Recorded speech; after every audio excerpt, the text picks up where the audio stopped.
So we're told that y is directly proportional to the cube root of x.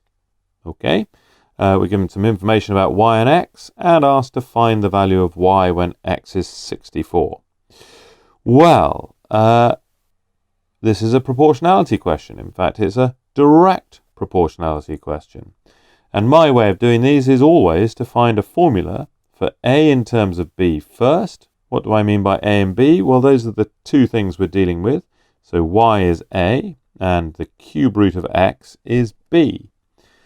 And then I say find a formula for direct proportionality that is a equals kb. And we need to find k. So let's do all of that for this question.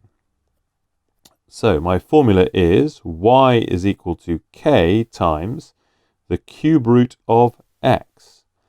Put in the figures we've got, that's these figures here. So 1 1/6 is equal to k times the cube root of 8. Well, do you know your cubes? I hope so. The first one, the first one I suppose is 1, but 2 cubed is 8. So that's a really useful thing to know. We might list some more in a minute. So that means that this is k times 2. Now what's 1 1/6 when it's at home? Well, that's not so easy to divide by 2, so let's actually call this 7/6. If you're not sure how to convert a mixed number into a top-heavy fraction, have a good think about it. The 1 here is actually 6/6, and I've got 6/6 and 1/6, and that makes 7/6. So there we go. Now I mentioned dividing by 2. Why was that? Well, I want to find k. I've got 2k, so I divide by 2. And on the left, I divide by 2 as well. Now, just be careful here.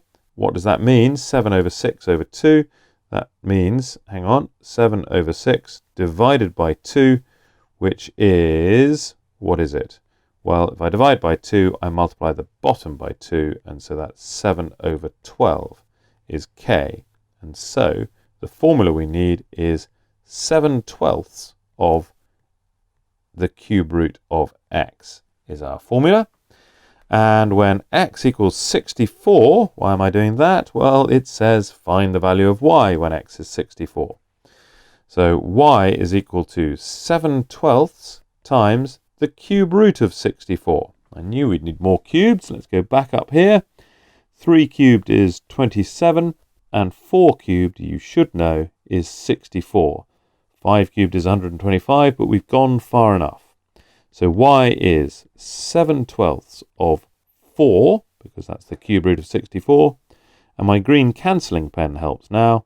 4 goes into 12 3 times. And so I have 7 times 1, which is 7, all over 3. And that is my answer. If I want to put it in a mixed number, not that it asks me to, I could do.